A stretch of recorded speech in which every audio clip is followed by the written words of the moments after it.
Assalomu alaykum. Allohning go'zal ismlari va ismi azam kitobidan Fath surasini o'qib bermoqchiman. Anas ibn Malik roziyallohu anhu rivoyatlaridan Rasululloh sallallohu alayhi vasallam dedilar: bir oyat tushirildi. U menga butun dunyodan mahbubroqdir. Oyatning o'zbekcha matni: ey Muhammad, biz sizga aniq fath, g'alaba, baxti baxsh etdik. Abdulloh ibn Umar roziyallohu anhu rivoyatlarida Rasululloh sallallohu alayhi vasallam dedilar: menga bir kecha bir sura nozil qilindi. U charog'on quyoshli dunyodan ham menga mahbubroqdir. U Fath surasidir. Anas ibn Malik roziyallohu anhu aytadilar: payg'ambarimiz sallallohu alayhi vasallam Hudaybiyadan qaytib kelayotganlarida Fath surasini 2-oyatini o'qidilar.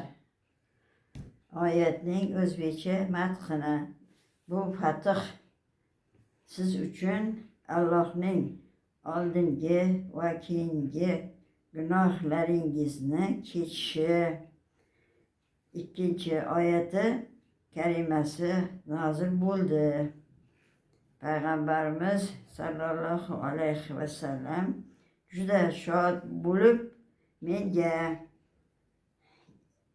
yerdagi barcha narsalardan ham afzalroq oyat nozil bo'ldi dedilar va sahobalarga o'qib berdilar.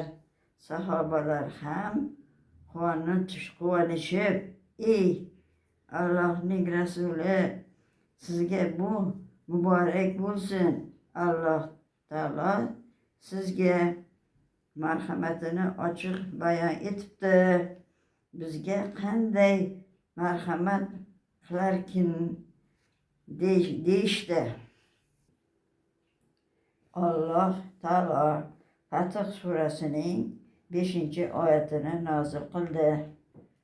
Oyatning o'zbekcha matni: u mo'min va mo'minalarni ostidan anhorlar oqib turadigan, ular mangu qoladigan jannatlarga kiritish uchun va ulardan yomonlik gunohlarini o'chirish uchun shunday qildi. Bu Alloh nazdida ulkan yutuqdir.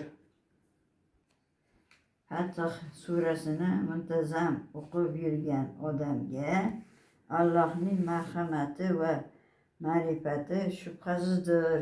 Shu bilan birga muhim ish: oldindan ushbu sura o'qilsa va yengillik so'rab duo qilinsa, duosi ijobat bo'lib, mushkuloti ham bartaraf etiladi. Alloh roziligi uchun like tugmasini bosing.